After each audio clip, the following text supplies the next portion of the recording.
Good day, I'm Nicky Bekes. I'm from Metropolitan Finance. I'm a finance manager there. I'm sitting here at the presidential suite of the Cape Town Stadium. It's a magnificent stadium where hosts are being entertained by these executives and these fat cats. But it all started with a financial plan, and that's exactly what I'm going to talk to you about, is a financial plan. But before we delve into financial plans, I just want to talk to you about budgets in particular. Now, some of you in your personal capacity might be thinking, oh, budget, it's so damn boring. But a budget is a critical element of financial planning. Now, you are a semi-professional, professional soccer player, and you need a budget to run your affairs. My mom used to say, if you can't manage a 500 Rand budget, how are you ever going to manage a 500,000 Rand budget? So what is a budget? A budget is simply making an estimation of all your projected income versus all your projected expenses. As simple as that. Let's unpack all those particular components. If you look at projected income, what is income? Income for a semi-professional or professional soccer player, it could be the salary or the fees that you earn from your particular club in terms of the contract that you sign. You might have appearance fees, you might have sponsorships in terms of branding, and all of those particular streams will end up as your total revenue streams. That's easy enough. Now let's look a bit at the expenditure. Spending can be classified in two components. One, those particular spending that we regard as absolutely needs, and the other class are absolutely wants. So what do you mean when you say needs? Needs are those essentials, those kind of expenditure that we incur that we cannot do without. Now, in your particular life, you might have to pay board and lodging. You might have to pay rental, electricity, levies, fees, traveling. You have to buy airtime, your cell phone contract, etc., in order to do your business. Those are the essential things, and those are regarded as needs. What do we consider as being wants? Wants are those nice to have, those luxury items. Think about the entertainment. And I don't think there's any shortcoming in terms of entertainment in a soccer's life. So entertainment is one of those particular needs. Some of those expenditure items, like these laptops that we have, these smartphones, these fancy gadgets, taking out the girlfriends, and all of those things considered as wants. And as part of a budget plan, one has to sort of trim your expenditure between needs and wants. So where are we at? We've already defined what do we consider as being sort of your income budget. Now, we talked about the two streams about an expense budget. So, you have all your needs, those essential expenditure, but you also at the same token have those particular ones. Now, it's absolutely important that your expenditure is far less than your income, and that you also allow a portion for savings. Because we're not going to play soccer forever in our lives. We need to do other things besides 35.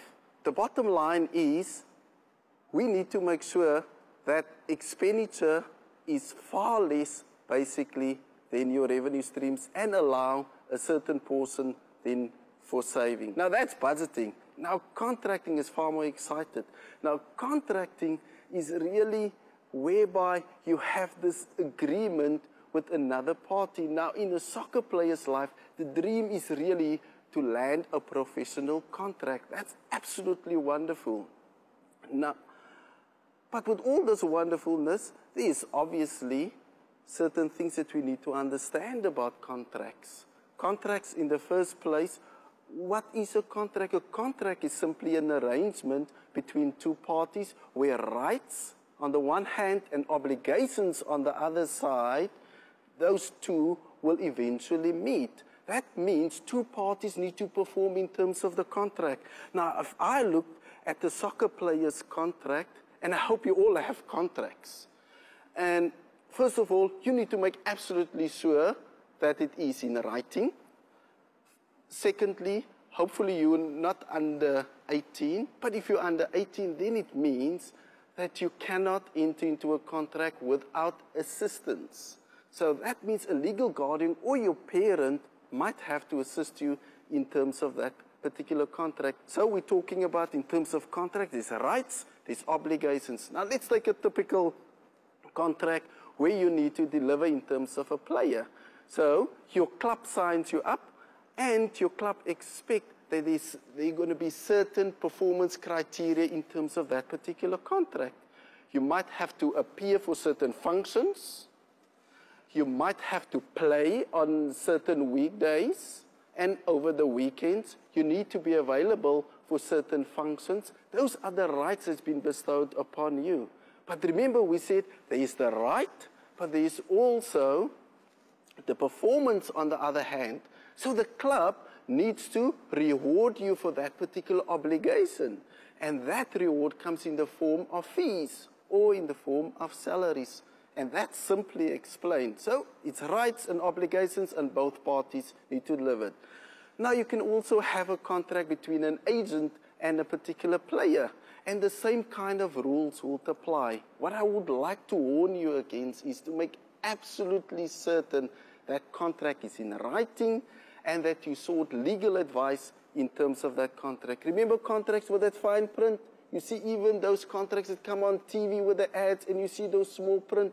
It's absolutely critical that someone in the know-how reads that particular small print. And my advice to you is get an attorney or legal professional in order to scrutinize your contract. Now that's a simple view in terms of contract. Now I still need to speak to you about banks and savings and what that all is about, but we know it is kind of a boring topic. But I would rather just take a brief moment just to show you this wonderful architectural wonder and show you where actually all things happening within this particular stadium. Just follow me.